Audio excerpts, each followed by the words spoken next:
Well, got it. Now that we're recording again, I will say good evening, everyone. My name is Crystal King. Forgive me that my video is not on. I have a preschool in my home and I still have some children who are here. And so I want to respect their privacy and they will come up to me and that's why my camera is off. But I'm sure you can see my lovely picture. That's what I look like. I want to welcome all of you and thank you for taking time out of your busy schedules to join us to let us hear from you. We just would like to remind you that Natomas Black Parents United is a nonpartisan group. Our goal is to provide the community with an opportunity to share concerns, elicit solutions from the candidates, and we want to just bring voters and candidates together so we can educate them on qualifications, policies, issues that each candidate sees as important in serving the educational needs of our students. Our Black community here in Natomas is diverse. Our mission, excuse me, is to raise awareness about culturally sensitive issues relating to education of Black students and engage stakeholders to transform the systems and ensure every student receives a high quality education. Has our high school panelists joined us, Ms. Sharon? Hi, Talia, are you with us, sweetheart? She received a text message from me to join and she has the link, so we're expecting her. Okay.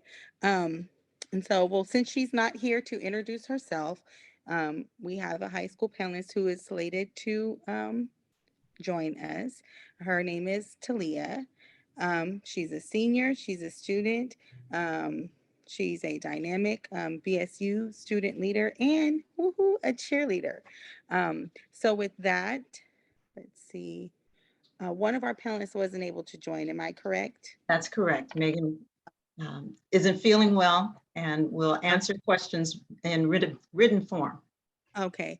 I'm sorry to interrupt. I think I see her on.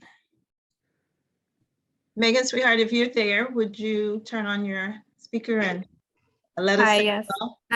Hi, yes, Wonderful. I'm here. Wonderful, Megan. I don't know how long I'll make it. I'll try to hang on as long as I can. Okay, Okay, thank you. thank you. I lost. Go ahead, Crystal. I'll speak on Talia's behalf. I think I know what the gist of her question was. Okay, and I'm having a little splotchy connection, so let's see. 1 second here. And so we're going to go into the candidates now, each giving an opening statement, and you'll have 2 minutes each. Again, we want to respect everyone's time. And so, Miss Megan, we'll start with you. I hear noise background. Yes. Oh, if everyone could mute their microphone while Miss Megan has her opportunity to give her opening statement. I didn't mean it like that. It's just. Give me a minute. I'm going to mute everyone except you, Megan. Thank you. Anything else? I even have a bit of a following, actually. But you know what? Let's make the most of the time we have. We are getting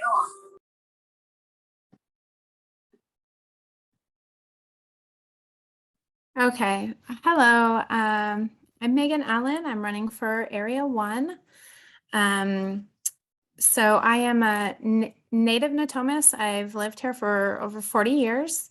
I grew up here. This is my hometown. I'm raising my family here. My oldest is 27. He graduated out of Natomas Charter School program there. I also have a 13-year-old and a 9-year-old. I have one special needs child that required an IEP. So I volunteered in the classrooms pre-pandemic. And so I'm very much love this community and the diversity and the culture that's here. And on the board, I just want to support our teachers and our kids and hopefully make a difference after the pandemic and help everybody get back on their feet and get things rolling again. So thank you for having me. Wonderful. Thank you so much, Megan. And then we'll move on to Noel. Hello, everyone.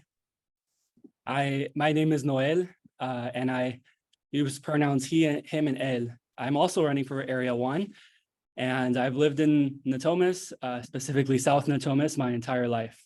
I never have what I call hometown syndrome, which is wanting to go anywhere other than your hometown after high school. I've always liked where I live, and I've liked where I went to schools and the schools that raised me so much that I've come back to work with youth in so many different ways. I've taught high school civics classes, college civics classes. I work at our local public college over at Sacramento State, and I've been working there for almost 3 years now.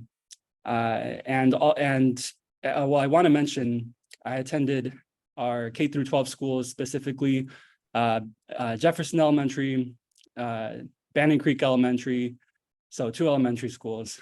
Story time for another time. And also attended the leading edge program for middle school at Natomas Charter School. And then the arts program there for high school. Followed my sister in her artistic footsteps. All of my siblings and family members also attended Natomas schools. My cousins attended Natomas High School, so I got to hear about, what their experience was like, and really just draw a lot of comparisons for what the different schools in our district were and still are. I'll end by saying and the time limits always arrive faster than I expect. I've also been a community leader as part of the Natomas Community Association, and just trying to get more others in our neighborhood involved, and have recruited youth to be high school representatives to be involved in just the things happening around us. I encourage everybody to learn more as we continue answering questions. Thank you. Thank you so much for that. And tell me again, I apologize. I'm a real stickler on saying names correctly because I really think it's very important. I pronounce it how my parents intended it to be pronounced, which is Noel. Computer's frozen. Go back up to the bedroom. Oh goodness, I can't hear you. My computer's frozen. Oh, no. Oh, I heard you, Miss Sharon. I'm sorry. Okay. Tell me again, sir. No worries. It's Noel. Noel. Got it. Thank you so much for sharing a little bit about yourself. And then on to Cindy, please. Hi, everyone. My name is Cindy Quiralte. My pronouns are she, her, and ella. I was born and raised in Merced, California, and I've lived in the Natomas area for the past 8 years. I studied at Fresno City College for my associate's degree in Chicano Latino Studies. I attended UC Riverside and studied political science, as well as attended graduate school at Sacramento State, studying educational leadership and policy.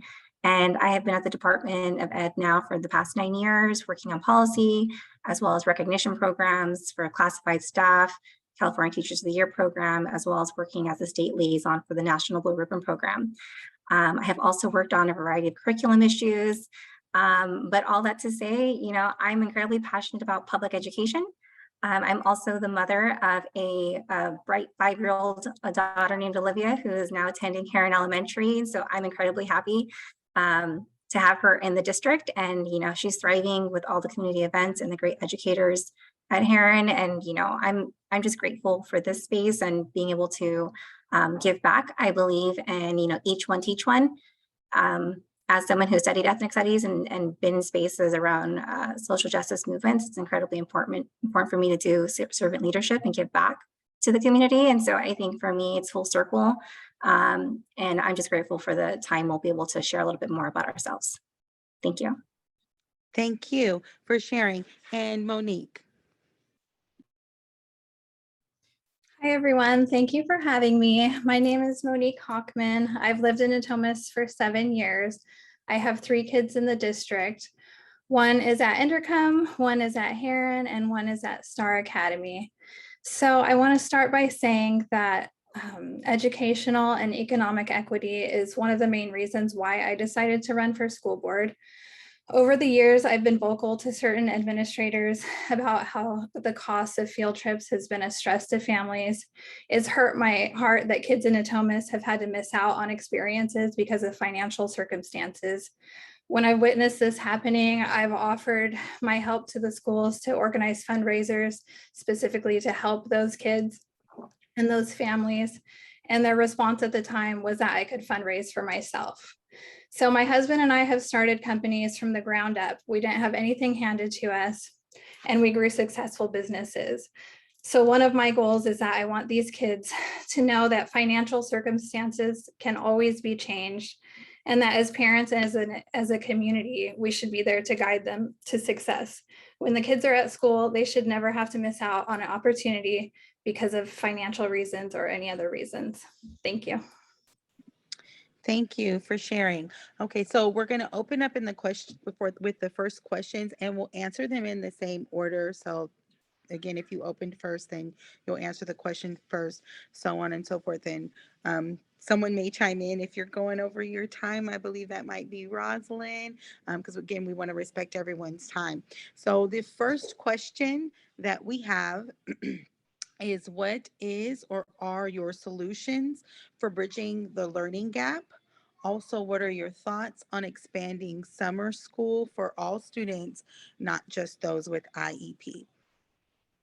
Megan, you'll start first. So for the learning recovery phase, I think it's important to advocate for tutoring. I'm open to the summer programs. I think that would be a wonderful way to continue to help our kids recover and get back on their feet after the pandemic. It's going to take time. There's not a immediate answer for that. It took 2 or so years for us to get where we are now. So it's going to take some time to recover that. But that is one of the things that I'm very passionate about and wanting to help with that. So in the short term, tutoring, summer programs, I'm 100% behind those. Thank you.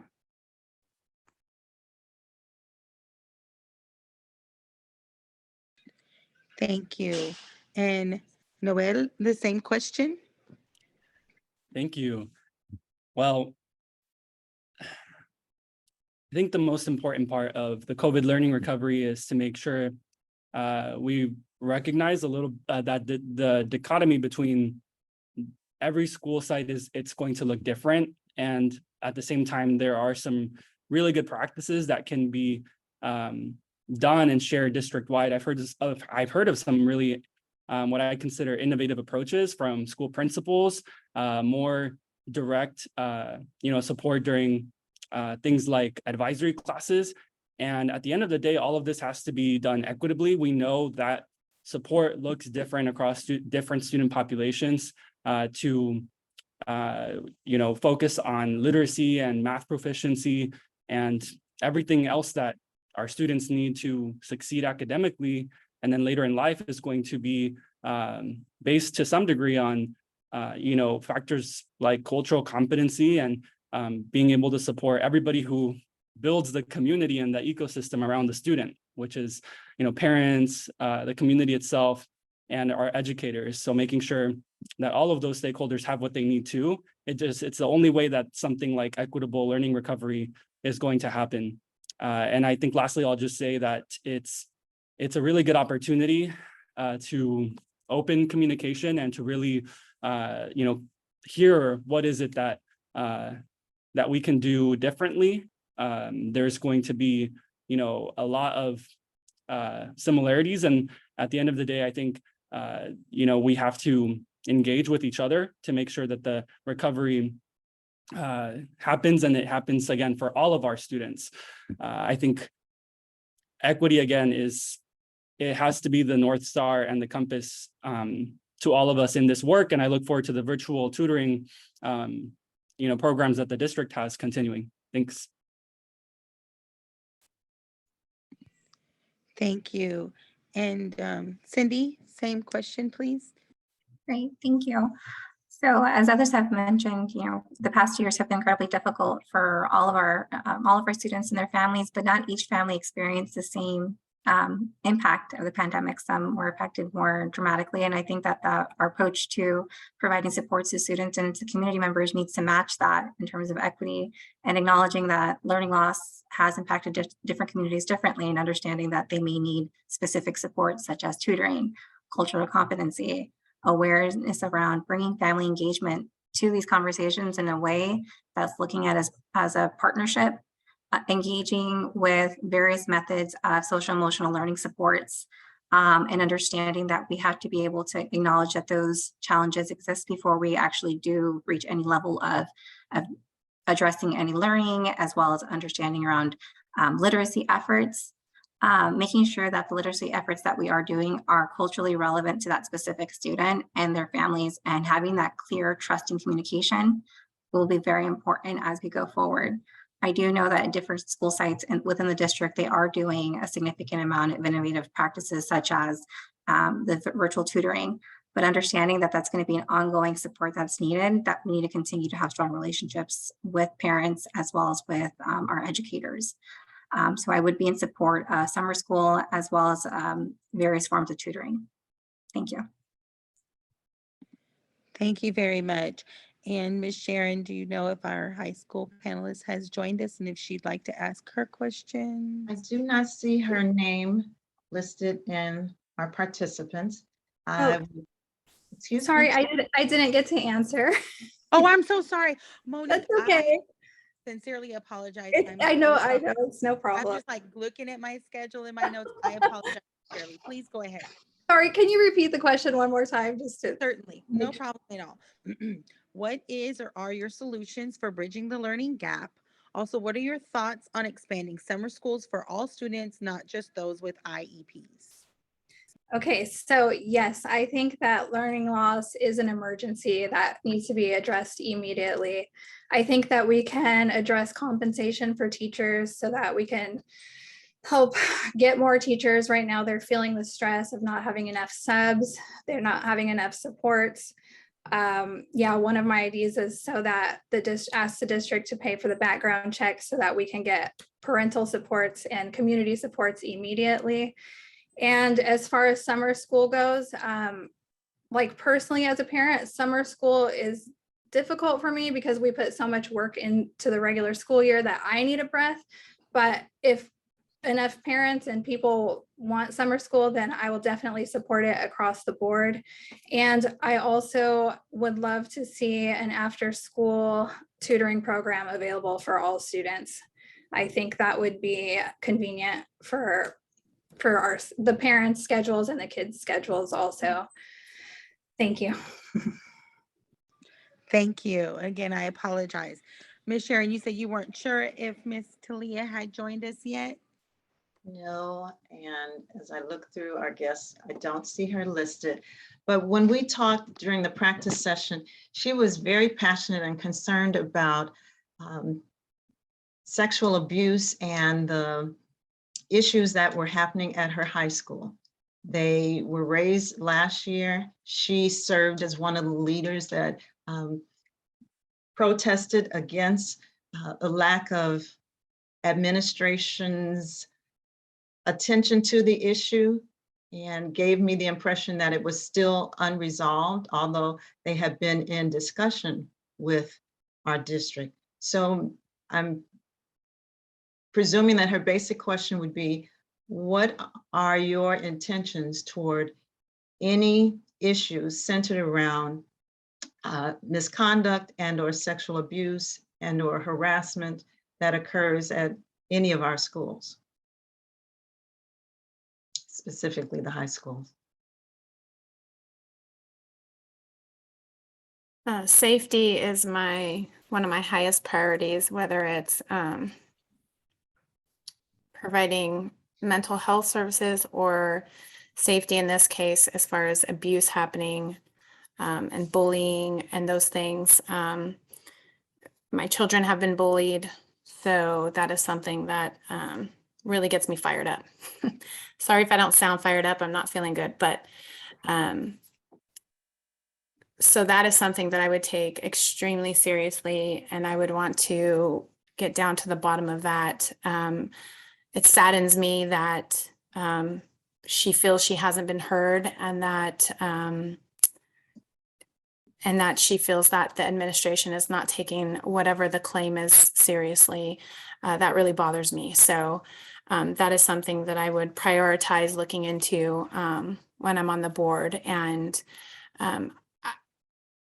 any of those things that may have happened that are brought to our attention, I definitely want to investigate. Yeah, so, and I'm sorry she feels that way. That just saddens me. So that is something that I would take very seriously. Thank you.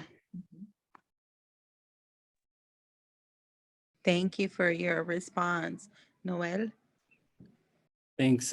Well, as trustee for our school district, and one of the biggest responsibilities that we have is that trustees have is to keep students safe, which, looking at safety in all of its entirety, it is how we respond, to incidents where our students are assaulted. And in this case, I echo, sorry, I think it's not only regrettable, but it's something that everyone will agree is egregious for a student to be abused in any way.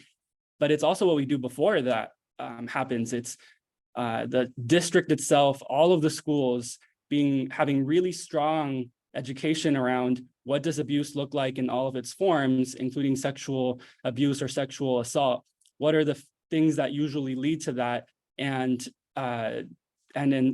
prevention is the education to just raise that familiarity with how, as a school community, our students, our educators, parents, and everyone can lead to students having really, the conversations that are needed to have when help is needed, and when in the cases of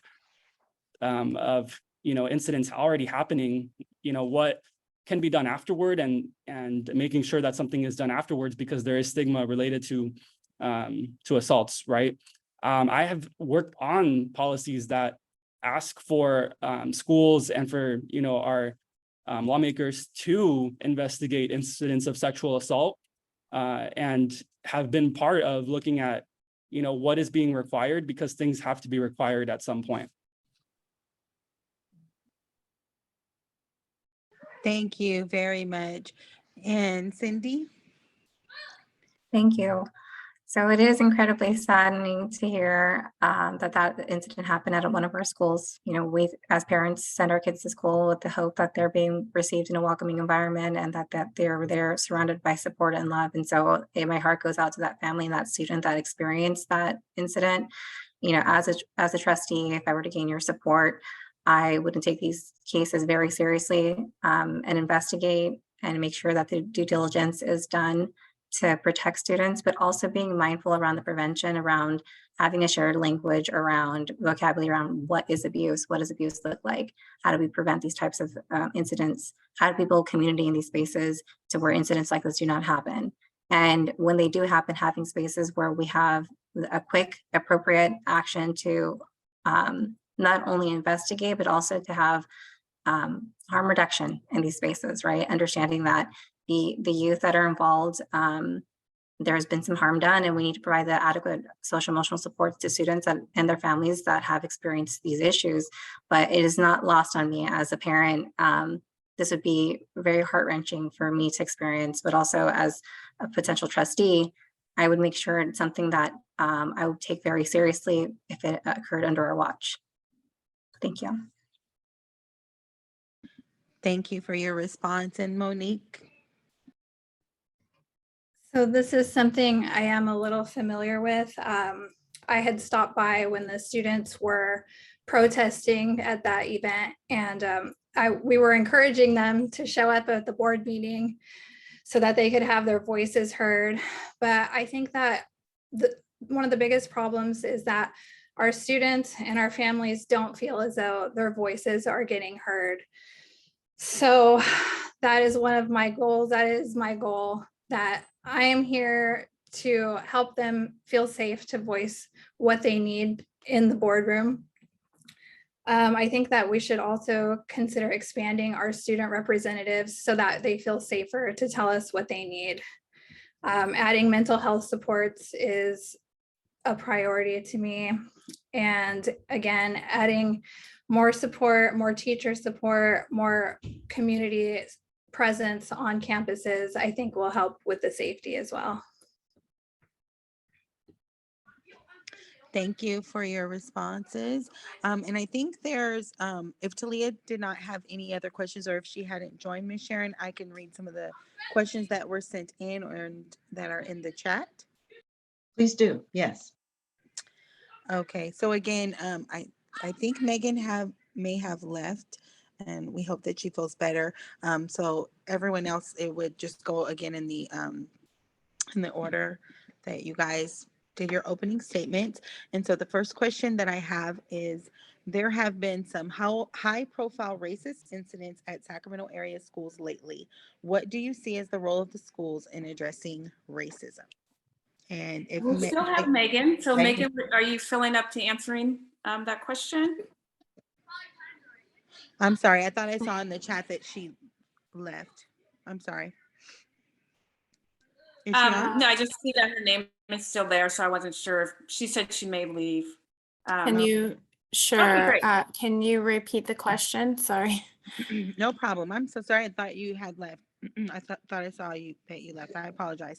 So the question is, there have been some high-profile racist incidents at Sacramento area schools lately. What do you see as the role of schools in addressing racism?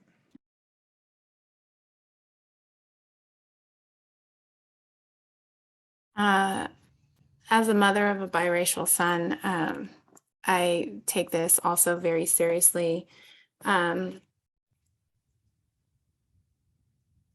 Safety and security is one of my top priorities. I would like, there's several ways, there's several things we can do, but I would like there to be, look into there being SROs, which are student resource officers, to help build community in the schools with our police officers and that. But aside from that, I think just learning about each other, learning about each other's cultures.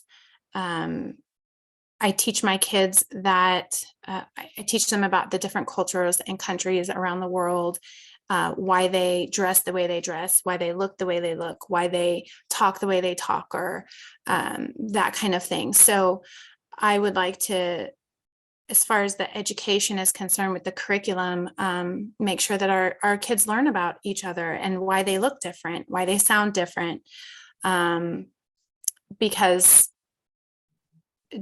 just because someone looks or sounds different doesn't make them wrong or bad, it just makes them different. And that's what I tell my kids all the time. It's not wrong or bad, it's just different. And so I would really want our students in our schools for that to be communicated to them, no matter what your race or ethnicity is,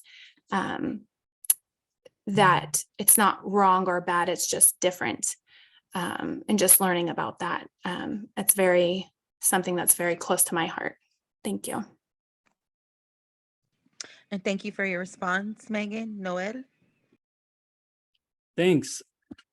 Well, I agree that with Megan, that cultural competency is really key when it comes to building inclusive campuses that lead to less isms in general, especially racism. I will add, it's part of everything that that is done in our school district, part of the learning, part of the culture, and all of the whether it's events, whether it's other activities, is recognizing why racism and other isms are still present, that there's systemic inequities, and based on where our students are in their developmental and educational careers, it's having educators, having school leadership be able to understand the factors that contribute towards racism, so then we can help our students understand what are the factors that contribute towards racism. Racism doesn't appear out of thin air. It's a product of a lot of things that as a community, we have to think differently about, and we have to build the kind of environment that we want to see. It requires intention, it requires action, and it requires all of us. And I think that's just the point that I want to make, is that we have to see it as an urgent matter, or else it's going to be there, and then we'll have this question come up again in however many years. And I don't think that that's fair to our students or to our community. Okay, thank you for your thank you for your response. And Cindy, please. Thank you for the question. So I know we all know here that education doesn't happen in a vacuum. We know that education and students are affected by what goes on in their community and what goes on within systems. A part of my role at the Department of Education was also serving as a policy advisor to state superintendent. And I was fortunate to have the privilege to work under mentors and do cultural competency work, leading book studies around institutional racism, as well as work around implicit bias. And looking at these spaces and conversations, we worked with the National Equity Project, specifically regarding institutional racism and the roles that schools play. And we were able to host a group of students to share their experiences, especially after the death of the murder of George Floyd and the protests. We convened statewide policymakers, experts in national equity work, and having those students share those experiences and how they felt in those spaces in that time where they know that racism is alive and well, and the fact that it contributes to so much inequity, and understanding that, schools have a vital role to play in addressing racist issues as well as systemic issues that lead to inequitable outcomes. Understanding that little small bit of extra support that a student gets or doesn't receive adds up. The microaggressions add up. The inequities add up to learning outcomes that will follow students for the rest of their lives and into their careers. So how do we address that at the root? How do we change mindsets, behaviors, and belief systems? And that's something that's incredibly important to me as a student who has experienced racist comments throughout my educational experience. I know what those microaggressions feel like and how it can impact the confidence of a student, but how centered healing restorative justice practices, how they work in building community to build that safety that a student needs to thrive. Thank you. Thank you for your response. And Monique? So my first idea that goes towards this is, again, expanding our student representatives. We need to get our students' voices in there and having decisions about their education. But the other thing is that not all education comes from school. And here in Natomas, I think that we are ranked #1 out of 700 schools in diversity. So we have like the most diverse community, which is exciting. So I would love to see us working together. I would love to see us have more community events. In San Diego, for example, they have an event where they have vendors from all the different countries, and where they can become familiar with their food and their culture, something like that, and educating our kids and showing our kids that, we all love each other. We all work best when we're supporting each other, and show them from our actions, how we can become a better community and stop the racism. Okay, and thank you for your response. I'm going to read another question that came in from the chat. Many parents have chosen charter schools based on their perception that those schools are better for their students than the neighborhood schools. It's very competitive to enroll in several charter schools. What lessons can the district learn from charter schools to implement in all schools? Megan. I like this question. I think that with the charter school options and the programs that they offer, I think it creates a healthy competitive environment here in Natomas where the local public schools can't just sit back and say, whatever, this is what we're going to do. Like they now have to compete, right? So I think it creates that healthy environment where they want to be just as attractive as the charter schools. And how can they do that? How can they compete against them? So it helps the local public schools, the non-charters in that way to create new pathways and programs, like boost their art, their music, have a pathway for the rigorous curriculum, and any other pathways that compete. So I know people think, some people, not all people, some people think that, you know, the charter schools are better, but not necessarily. Natomas has already begun doing that, creating new pathways and programs that offer competitive programs for the charters. So I just think it creates a healthy environment where you know, the public schools they're not as good.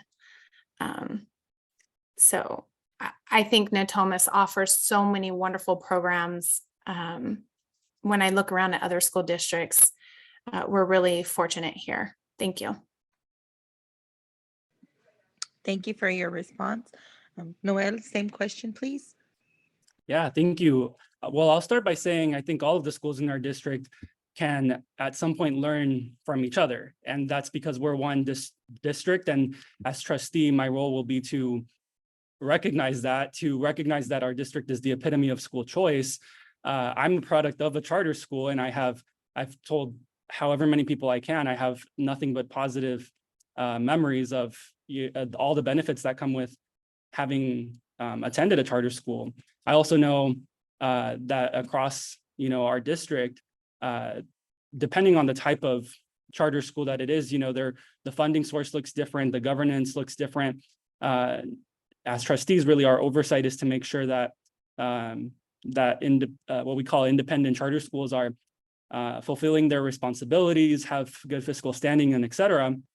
But that all of the schools in our district, you know, in our areas also have those things. And yes, we can learn from each other, but I think we should focus on, again, on what are the things that are missing across the schools and how can we get towards students having a good, and not just a good education, but an education that is going to do lead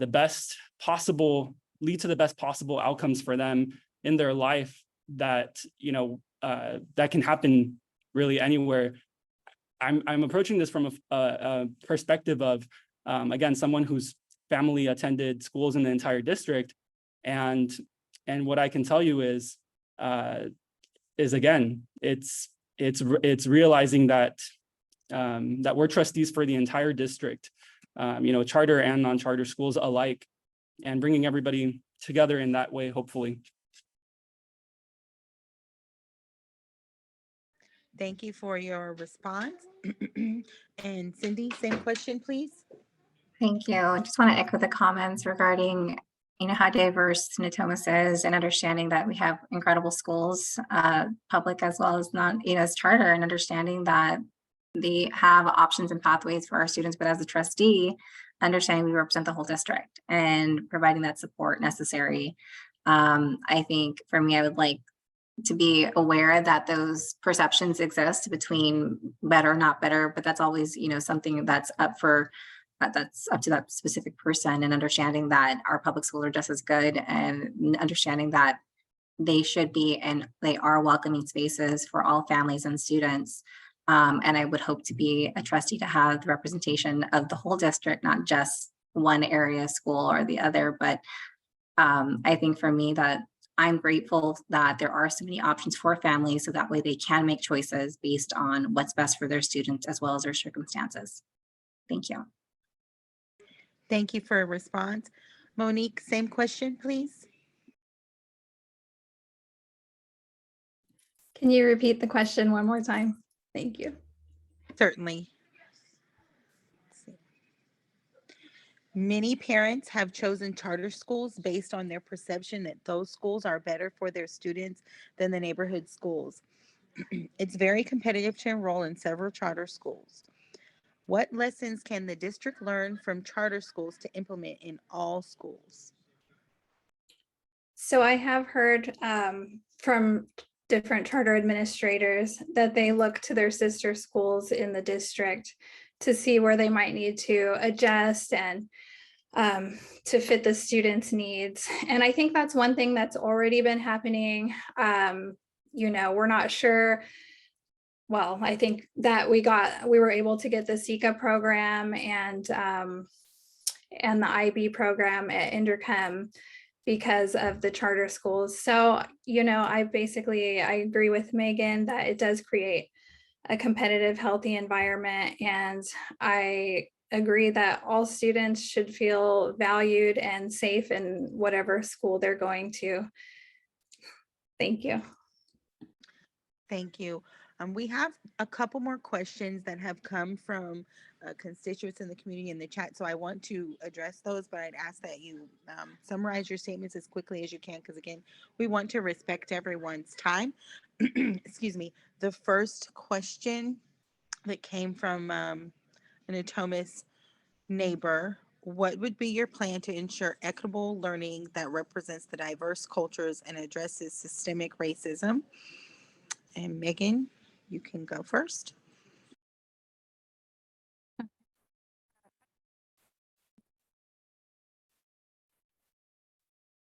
Are you still with us, Megan? Do you hear me? Oh, we can hear you now. Yes. Do you want me to repeat the question? No, I remember the question. Thank you. Okay, go ahead. You can hear me now? Yes, Okay. ma'am. I will ensure that the district resources for learning will be distributed to all students in a fair, balanced, and equitable manner, and to include all stakeholders in decision-making and problem-solving. That's my short answer. You said to keep it concise. Yes, thank you. I appreciate that. And Noel? Thank you for this question. I think it's really engaging everyone who's a stakeholder and students in our kids' education, right? It's teachers and parents and guardians, and being inclusive about that parent engagement, that who knows, the cultures that our students have at home, rarely more than parents themselves. The thing is, there's language access barriers, there's other barriers to inclusive parent engagement. I talked about this before. My parents very rarely were able to follow along with the entire school site parent meetings just because of the language barrier. So one of my priorities is, working on that, those kinds of barriers, because they will lead to us as trustees, the district being able to enact everything from curriculum to other, things that our schools are doing that represent and reflect all of the cultures that are in our district. And then that helps to start tackling systemic racism. So I really do think it's always a bigger picture, but that's the bigger picture that I see. Thank you for your response. Cindy? Thank you.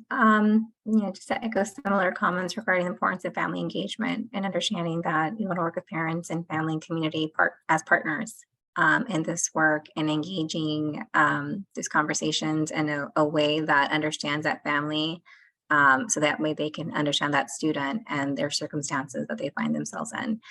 I think really being mindful around some of the challenges that exist, that when we look in spaces of folks that may have the privilege to volunteer because their work provides them that flexibility, to being mindful that we want to make sure we're engaging families that aren't able to also volunteer, right? We want to engage those folks in a way that is an asset-based approach, and looking at them as partners in the space and looking at all the strengths that they provide. So family engagement would be one. Also being mindful around the fact that the district is also working on cultural competency, professional development trainings that I believe the assistant superintendent is leading. So I was really heartened to hear that work taking place around implicit bias work, but also being mindful around equitable curriculum. Curriculum matters. For a student to see someone who looks like them as their teacher or in a book in a lesson plan, that has incredible impacts on their confidence to feel like they belong and that they can achieve. So being mindful about diverse curriculum would be something I'd also focus on. Thank you. Thank you for your response. And Monique, same question. So again, I think that I would like to see our expansion of the student as well as parent representatives. And I think that we want to make sure that we have diverse stakeholders. Thank you. Okay, thank you. And for the sake of time, we had some more participants add questions in the chat, but again, we want to end on time. So I want to ensure that candidates, you're okay with responding to those questions in writing. I think you all said that that would be okay with you in the beginning. And so then we will send those to you. And for those people who posted questions and we were not able to get to those, we will send them to the candidates and then we will post them either on our Facebook page or on our website so that you can see their responses. But we'd like to move on to closing statements at this time. And so again, we'll start with Megan.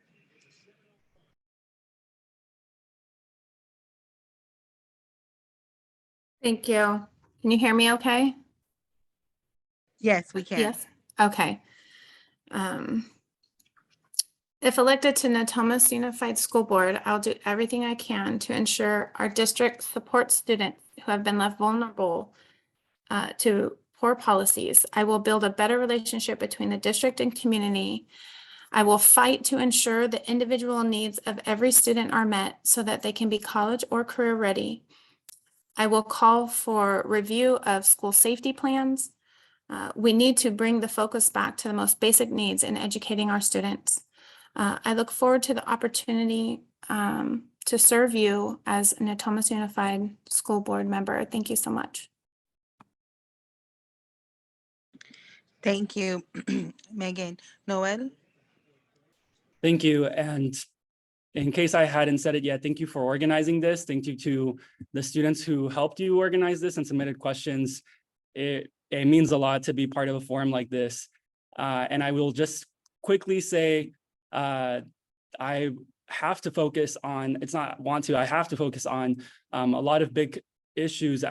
Should I be elected trustee, including, all of our students' well-being and how that relates to school safety, how to do that with a focus on equity and inclusion.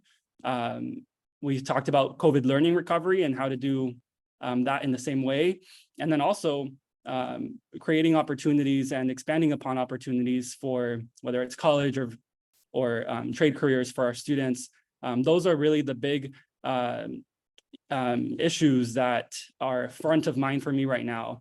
What I want to be front of mind for you is my website, which is noelforschools.org, my social media, which is Noel on Facebook, Noel Mora for Natomas Unified, and on Instagram, it's Noel for School Board. That's really where I will be able to share so much more of myself and what I, am going to focus on with everyone. I also want to quickly say that it has been really meaningful to be part of, throwing my hat in the race for a school board trustee. I often say second grade me didn't know what a school board trustee was, but would have wanted a school board trustee that had their back and wanted to empower them to be their entire self and take that and apply it to their education so that they can be prepared for the life ahead of them. So thank you again so much. Thank you, Noel, for your response. Cindy? Thank you so much. Just thank you for making space and time for this conversation to happen. And it feels like a community conversation. Thank you. What I didn't get to share about myself in my opening statement was the fact that, I myself was an at-risk student who took night classes to graduate high school. I was that student who was bullied, who had mentors and SROs come to my aid as a student in high school.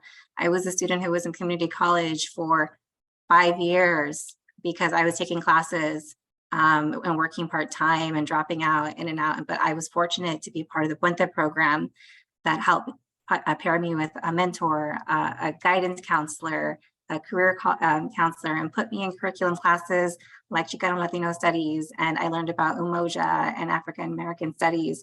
I am a product of public schools, and I currently serve as a statewide advisory board member to the Puente Project that is essentially focused on underrepresented students and helping them go to four-year universities.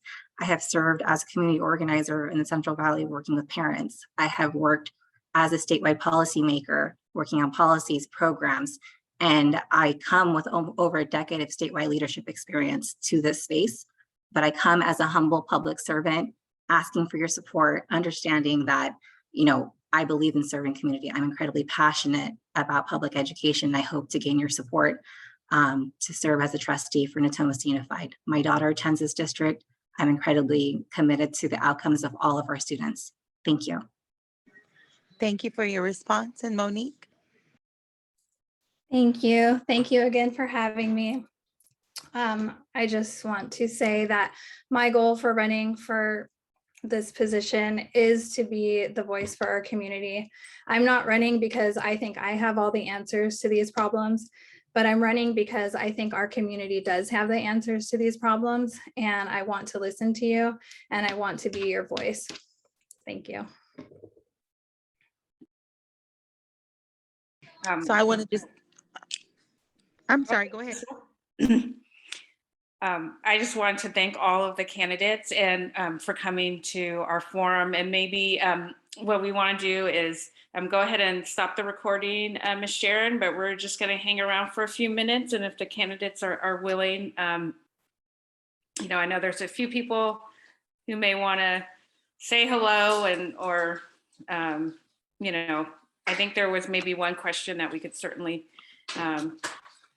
answer. So